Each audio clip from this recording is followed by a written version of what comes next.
अस्सलाम वालेकुम जी, मैं नुमान मलिक हूँ और आप देख रहे हैं मेरे YouTube channel RJ Numan Malik official. आज अगस्त के महीने की 9 तारीख दिन एतवार का है। गुज़श्ता 24 घंटों के दौरान पाकिस्तान का जो सियासी मंजरनामा है वो बहुत ज़्यादा तब्दील हो चुका है।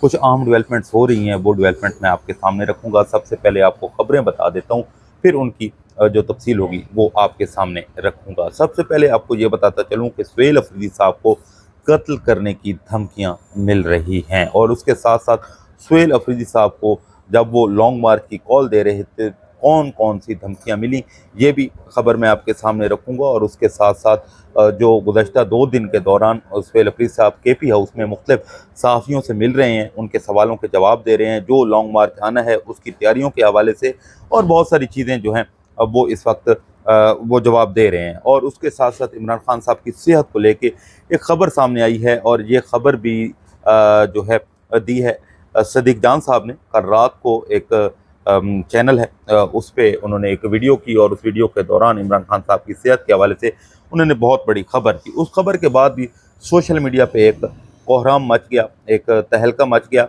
खबर ये थी कि इमरान खान साहब की जो सेहत है उस ख़ासतौर पर ब्लड प्रेशर के हवाले से और पिम्स हॉस्पिटल के हवाले से ये खबर है। इस हवाले से क्या तफसीलात हैं वो आपके सामने रखेंगे। और उसके साथ साथ रिजवी बिरादरान की जमात जो है उन्होंने भी अब बाज़ाब्ता तौर पे फैसला कर लिया है पीटीआई के लॉन्ग मार्च में शामिल होने का। पीटीआई में जो भी इख्तलाफात हैं, जो भी सारी चीज़ें, उनको भुला के वो लॉन्ग मार्च का हिस्सा होंगे। तो इससे ये साबित हो सकता है कि जो कल तक कह रहे थे कि पंजाब नहीं निकलता, अब ये चीज़ें भी रोशन हो गई हैं कि पंजाब भी ज़रूर निकलेगा। और दूसरा, इस वीडियो में बिलावल मौलाना साहब और महमूद खान अचकज़ई साहब ने एक गेम प्लान भी मंजर-ए-आम पे आया है।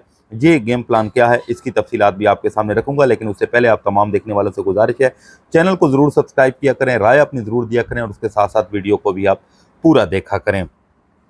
सबसे पहले बात कर लेते हैं सुहेल अफरीदी साहब के हवाले से। उनको और उनके जो करीबी ख़ानदान के लोग हैं उनको कत्ल करने की धमकियाँ दी जा रही हैं। इससे पहले भी जब सुहेल अफरीदी साहब सीएम बने और जब भी इमरान खान साहब की रिहाई की बात होती है, लॉन्ग मार्च की बात होती है, इमरान खान साहब के हकूक़ की बात होती है, इंसानी हकूक़ की बात होती है और सूबे के हकूक़ की बात होती है, या कोई भी ऐसी बात जो सुहेल अफरीदी साहब अपने हक़ के लिए करते हैं और उसके बाद उनको धमकियाँ मिलना शुरू हो जाती हैं। तो ये कुछ लोग हैं जिनका मकसद यही है कि जनाब सुहेल अफरीदी साहब को जितना गिरा सकते हैं गिराया जाए, चाहे वो सोशल मीडिया के ज़रिए उनको गिराया जाए, चाहे वो ज़बानी कलामी, चाहे वो किसी चैनल पे बैठ के उनको बेइज्जत किया जाए। उनका प्रॉपर एक प्लान है और प्लान यही है कि जितना हो सकता है कि सुहेल अफरीदी साहब की अच्छी बात को भी बुरा साबित किया जाए, और बुरी बात तो चलो बुरी ही होती है। तो उनको वो आप बेहतर जानते हैं कि वो कौन से लोग हैं। तो जब से सुहेल अफरीदी साहब ने लॉन्ग मार्च की कॉल का ऐलान किया तो उसके बाद उनको धमकियां मिलना शुरू हो गई हैं। और इसके अलावा ये भी मैं आपको बता दूं कि जो 2 दिन से सुहेल अफरीदी साहब के पी हाउस में मुख्तलिफ साथियों से मिल रहे हैं, अपना जो प्लान है वो भी बता रहे हैं। तो उसमें कुछ चीज़ें ये भी शामिल हुई हैं। उन्होंने बताई हैं कि जब मैं लॉन्ग मार्च की कॉल दे रहा था तो मुझे ये भी कहा गया कि आपको 5 दिन के अंदर अंदर नाअहल कर दिया जाएगा और उनके जो केसेस हैं वो दोबारा से चला दिए जाएंगे और किसी न किसी ज़रिए से आपको हुकूमत से हटा दिया जाएगा। तो इस तरह की चीज़ें, इस तरह की धमकियां भी मुझे मिली, लेकिन अब बात वही आ जाती है कि जनाब मैं इन चीज़ों से नहीं डरा, ना मैं पहले डरा और ना अब डरा। हाँ, मेरे हाथ ज़रूर बंधे हुए थे कुछ चीज़ों में, लेकिन जब मैंने देखा कि अब हर चीज़ हाथ से निकलती जा रही है तो उसके बाद मैंने ये फैसला किया कि कोई साथ दे ना दे, मैं लॉन्ग मार्च के लिए ज़रूर ऐलान करूँगा। फिर आपने सुना कि वो अगस्त की 14 तारीख को भी कॉल देने को तैयार थे, 20 तारीख की भी बातें हुई, अगस्त के एंड में भी बातें हुई, फिर लंबी एक कॉल जो है वो दी गई। तो उसके बाद भी बहुत ज़्यादा बातें उन पे हुई। अगर वो जल्दी भी देते तो ये भी खबरें आ रही थी कि जो जत्था इनके खिलाफ बातें कर रहा है वो शायद इनको भी ना छोड़ता, वो फिर भी बातें करता। तो खैर, इस तरह की चीज़ें इस्टेब्लिशमेंट की तरफ से या मुख्तलिफ लोगों की तरफ से उन्होंने कहा कि मुझे धमकियाँ मिली, लेकिन मैं इनसे डरा नहीं, बल्कि मैंने जो जितना हो सकता था वो सब किया है। उसके अलावा जो उनका प्लान है वो बड़ा इस वक्त शहर इक़्तिदार में बड़ी बातें हो रही हैं उस हवाले से कि वो किस तरीके से आएंगे। तो अगर वो प्लान पे अमल हो जाता है, काम हो जाता है, तो फिर मामलात जो हैं वो बड़े देखने वाले होंगे। उसके अलावा जो रिजवी बिरादरान की जमात है, जनाब मैंने बताया आपको, उन्होंने भी बाज़ाब्ता तौर पे फैसला किया है पीटीआई का साथ देने के लिए। हालांकि मुस्तकबिल में माजी में बहुत ज़्यादा मामलात ख़राब रहे हैं PTI और रिजवी बिरादरान के, लेकिन जब उनको अपना हक नहीं मिला, मुरीद के में एक सानिया हुआ, उसके बाद उनके जो लीडरान हैं उनको भी गायब कर दिया गया और उसके बाद उन्होंने ये बाज़ाब्ता तौर पे ये फैसला किया है कि अब जो 10-20 लाख लोग जो निकलेंगे इस लॉन्ग मार्च में, तो उसमें जो रिजवी बिरादरान की जमात है उसके लोग भी बाज़ाब्ता तौर पे PTI के और जो बाकी इत्तेहादी जमातें हैं उनके साथ होंगे और इस्लामाबाद का रुख करेंगे। तो ये अब बड़ा एक अच्छा फैसला किया गया है। इस हवाले से पहले कुछ बातें ये चल रही थी कि पंजाब नहीं निकलता, हालांकि आपको पता है रिजवी बिरादरान की जो जमात है ना सिर्फ पंजाब बल्कि पाकिस्तान के जितने भी सूबे हैं, जितने भी शहर हैं, हर जगह पे इनके कारकुनान, इनके लोग पाए जाते हैं और इनके लोग हैं।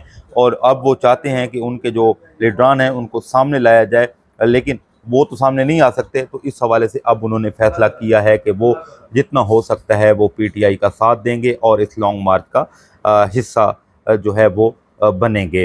अब जो कुछ बातें मैं और भी बता देता हूँ, लेकिन इमरान खान साहब की सेहत के हवाले से जो सदीक जान साहब ने एक इंकशाफ किया है वो भी आगे चल के इसकी तफसीलात भी आपके सामने रखूँगा। मौलाना साहब, अचकज़ई साहब और उसके साथ साथ जो बिलावल का एक प्लान है वो भी सामने आया है, उसकी तफसीलात भी आगे मैं आपको बताऊँगा। लेकिन उससे पहले कुछ चीज़ें मैं आपको बता दूँ, कुछ सवाल हैं जो मैं आपके सामने रख देता हूँ, उसका जवाब आपने ज़रूर देना है।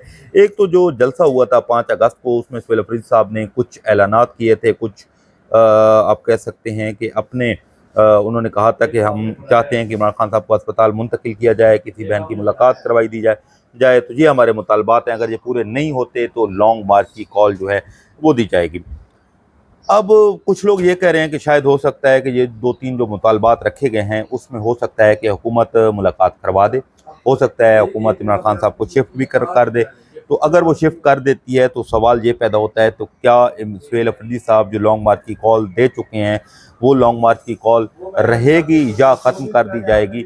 इस हवाले से बहुत सारे लोगों ने अभी बात नहीं की।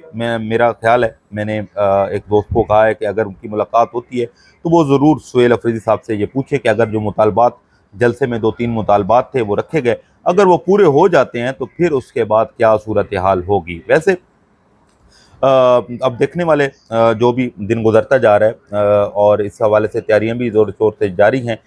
20 लाख के करीब लोगों को लेके आने का इरादा रखती है PTI। और अब 20 लाख तो चलो नहीं, लेकिन जितने भी लोग आते हैं, अगर तो लोग ज़्यादा तादाद में आते हैं तो फिर क्या सूरत हाल होगी वो भी सबके सामने होगी, आपको बताएंगे।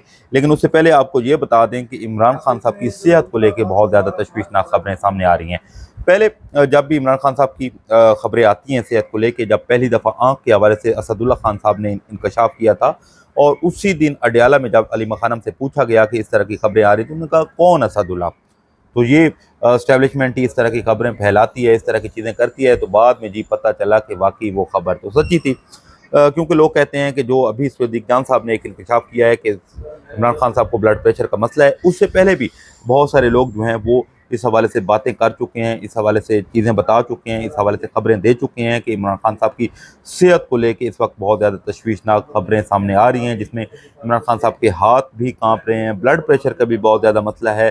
पहले तो वो जो अस्पताल में जो जेल में अस्पताल होती है उसकी निगरानी में थे, फिर एक दिन अचानक उनको पिम्स हॉस्पिटल भी सुनाया लाया गया है। अब कल जो सदीक जान साहब हैं वो कह रहे थे कि मैं अपनी खबर पे पक्का हूँ, आप बेशक मैं लिख के देता हूँ, मैंने बड़े बावसूख ज़राए से इसको चेक भी किया है, पता भी किया है और उसके बाद ये मैं आपको खबर दे रहा हूँ। तो खैर, जब भी इमरान खान साहब की रिहाई के हवाले से या लॉन्ग मार्च के हवाले से या इस तरह की कोई भी खबरें जब इस्लामाबाद में होती हैं, शहर इक़्तिदार में, जब पाकिस्तान में गर्दिश करती हैं, तो फिर कोई ना कोई खबर ऐसी फीड कर दी जाती है ताकतवरों की तरफ से कि जनाब जो जिस तरफ आप जा रहे हैं उस साइड से ध्यान आपका हट के दूसरी तरफ आ जाए।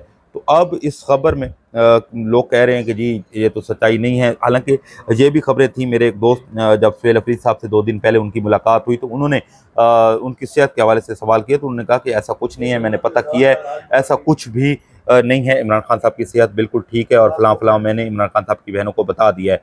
तो अब अगर सदीक जान साहब ये खबर दे रहे हैं और इस तरह की चीज़ें आ रही हैं, पहली बात तो ये है कि आपको याद होगा अली मखानम जब स्ट्रीट मूवमेंट के लिए KP निकली तो उस वक्त भी उन्होंने ये कहा था कि जी इमरान खान साहब की सेहत ठीक है और इस तरह की खबरें फैलाई जाती हैं और ये किया जाता है और वो किया जाता है। तो खैर, अब वो बात भी आपके सामने है। महमूद खान अचकज़ई साहब का जो ग्रुप है उनकी अलग एक दास्तान है, अलग उनकी एक सोच है। उसके अलावा जो सुहेल अफरीदी साहब हैं उनके एक अलग बयान है, इमरान खान साहब की बहनों के अलग बयान होते हैं। मतलब किसी भी जो 3-4 ये लोग हैं इनके एक जगह पे या अपने बयान भी इनके एक जैसे नहीं होते, मुख्तलिफ इंसाब के बयान होते हैं। तो अब इस खबर में कितनी सच्चाई है, लेकिन सदीक जान साहब ये ज़रूर कह रहे हैं कि मैं अपनी खबर पे पक्का हूँ जो मैंने खबर दी है। लेकिन मैं हमेशा एक चीज़ कहता हूँ कि खबर कभी भी छुपती नहीं है, खबर कहीं ना कहीं से अपना रास्ता जो है वो ज़रूर निकाल के अब बाहर आ जाती है। और कुछ लोग तो ये भी कहते हैं कि जब किसी के पास खबर होती है तो वो सहाफ़ी जो है वो फटता रहता है, अंदर से घुरता रहता है कि जनाब जब तक वो खबर, बेशक वो उनको मना हो, वो खबर अगर वो देगा तो मसाइल पैदा हो सकते हैं। अगर वो खबर ना भी दे सोशल मीडिया पे तो आने वाले जो उसके इर्द गिर्द जो जिनसे वो मिलता है दोस्तों यारों से, तो उनको वो ज़रूर खबर बताता है। तो ये जो खबर दी है उन्होंने, ये खबर भी लाज़मी बात है एक आधे दिन में इसकी भी समझ आ जाएगी। अब बैरिस्टर गौहर साहब की वालदा साहिबा भी इस दुनिया से वफ़ात पा चुकी हैं, अल्लाह पाक उनको गरीक रहमत करे। अब वो आते हैं, वो कौन सा बयान देते हैं। सुहेल अफरीदी साहब से भी आज कुछ और साफ़ियों की मुलाकात है, उनसे जब ये सवाल किए जाते हैं तो वो क्या जवाब देते हैं, इस हवाले से आप क्या कहते हैं, आप भी अपनी राय जो है वो ज़रूर दीजिएगा। दूसरा, बिलावल, मौलाना और अचकज़ई साहब का गेम प्लान सामने आया है और इस हवाले से जनाब के जो बिलावल साहब हैं वो पीटीआई के साथ राब्ते में हैं, बैकडोर राब्ते हो रहे हैं और इस तरह की चीज़ें हो रही हैं। दूसरा, इस हुकूमत के साथ भी पीटीआई जो है वो कहीं न कहीं मुज़ाकरात की बातें भी हो रही हैं। लेकिन ये भी कुछ चीज़ें हैं, जब इस हुकूमत के बस में कुछ नहीं है, वो कुछ कर नहीं रहे, तो फिर किस तरह की बातें करना, फिर इनके साथ क्या मुज़ाकरात करना, ये तो मेरा ख़्याल है कि वक़्त का ज़िया ही है। अब देखते हैं आने वाले दिनों में क्या सूरत हाल बनती है। सूबों के हवाले से भी बहुत ज़्यादा बातें हो रही हैं और एक खबर शहजाद साहब ने दी है। शहजाद साहब जो बड़े अच्छे एक सहाफ़ी हैं, उन्होंने कहा है कि जी सुहेल अफरीदी साहब, कल से एक बयान उनका वायरल है कि सुहेल अफरीदी साहब चाहते हैं कि जो लॉन्ग मार्च हो रहा है वो इमरान खान साहब की तक रसाई है, ना कि रिहाई है। यानी कि रसाई के लिए हम ये लॉन्ग मार्च कर रहे हैं, बल्कि ना कि रिहाई के लिए ये चीज़ कर रहे हैं। इस हवाले से भी, इस बयान पे भी बहुत ज़्यादा जो है इस वक्त बहस हो रही है शहर इक़्तिदार में। अब देखते हैं कि क्या सूरत हाल बनती है। जैसे कि और ख़बर आती है वो आपके सामने रखेंगे। अपना ख्याल रखें, पाकिस्तान के लिए दुआ करें। मुझे दीजिए इजाज़त। अल्लाह हाफ़िज़।